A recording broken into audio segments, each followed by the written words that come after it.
കോഴിക്കോട്ട് അമീബിക് മസ്തിഷ്ക ജ്വരം ബാധിച്ച് ചികിത്സയിലിരുന്ന 2 കുട്ടികൾ ആശുപത്രി വിട്ടുവന്ന വളരെ ആശ്വാസകരമായ ഒരു വാർത്ത ഈ മണിക്കൂറിൽ വരുന്നു. കോഴിക്കോട് മെഡിക്കൽ കോളേജിൽ ചികിത്സയിൽ കഴിഞ്ഞിരുന്ന 7ഉം 12 വയസ്സുള്ള 2 കുട്ടികളാണ് ഇപ്പോൾ ആശുപത്രിയിൽ ഡിസ്ചാർജ് ചെയ്യപ്പെട്ടത്. നിഖിൽ പ്രമേഷ് വിവരങ്ങളുമായി കോഴിക്കോട് നിന്ന് ചേരുന്നു. Nikhil, good morning. ഇപ്പോൾ ചികിത്സയിലുള്ള മറ്റു 2 കുട്ടികളുടെ നിലയും തൃപ്തികരമാണ് എന്നുള്ള ആശ്വാസകരമായ വാർത്തയുണ്ട്. ഇതിൻ്റെയൊക്കെ കൂടുതൽ വിശദാംശങ്ങൾ, കാരണം ഈ അമീബി മസ്തിഷ്ക ജ്വരത്തിൻ്റെ മരണനിരക്ക് വളരെ കൂടുതലായതുകൊണ്ട് തന്നെ വല്ലാത്തൊരു ആശങ്ക പരത്തിയിരുന്നു ഇത്. ഗുഡ് മോർണിംഗ് എസ്കേൻ. സൂചിപ്പിച്ച പോലെ തന്നെ ഒരുപാട് പേർക്ക് തുടർച്ചയായ ദിവസങ്ങളിൽ ഇങ്ങനെ രോഗം സ്ഥിരീകരിക്കുന്ന സാഹചര്യം ഉണ്ടായപ്പോൾ അതും മലബാർ ജില്ലകൾ കേന്ദ്രീകരിച്ചാണ് ഉണ്ടായിരുന്നത്.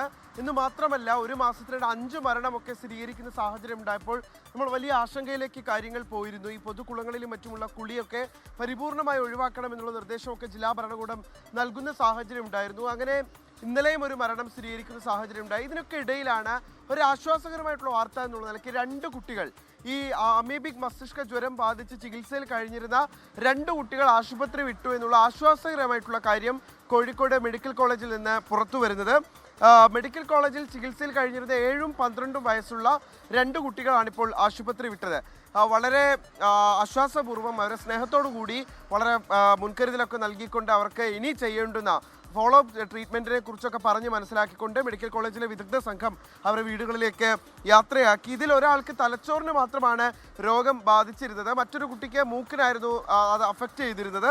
ഇവരുടെ സഹോദരി രോഗം ബാധിച്ച് കഴിഞ്ഞ മാസം മരിക്കുന്ന സാഹചര്യം ഉണ്ടായിരുന്നത്. അതിനെ തുടർന്നാണ് ഈ കുട്ടികളെ പരിശോധിച്ചതും ഈ കുട്ടികൾക്കും രോഗം പോസിറ്റീവാണ് എന്ന് മനസ്സിലാകുന്ന സാഹചര്യം ഉണ്ടായതും. അതോടൊപ്പം തന്നെ മറ്റൊരു ആശ്വാസകരമായിട്ടുള്ള കാര്യം, കോഴിക്കോട് മെഡിക്കൽ കോളേജിൽ തന്നെ ചികിത്സയിൽ കഴിയുന്ന മറ്റു 2 കുട്ടികളുണ്ട്. അവരുടെ ആരോഗ്യനിലയും തൃപ്തികരമായി തുടരുന്നു. അധികം വൈകാതെ അവർക്കും ആശുപത്രി വിടാനാകുമെന്നുള്ള പോസിറ്റീവായ വാർത്ത കൂടി പുറത്തു വരുന്നുണ്ട്.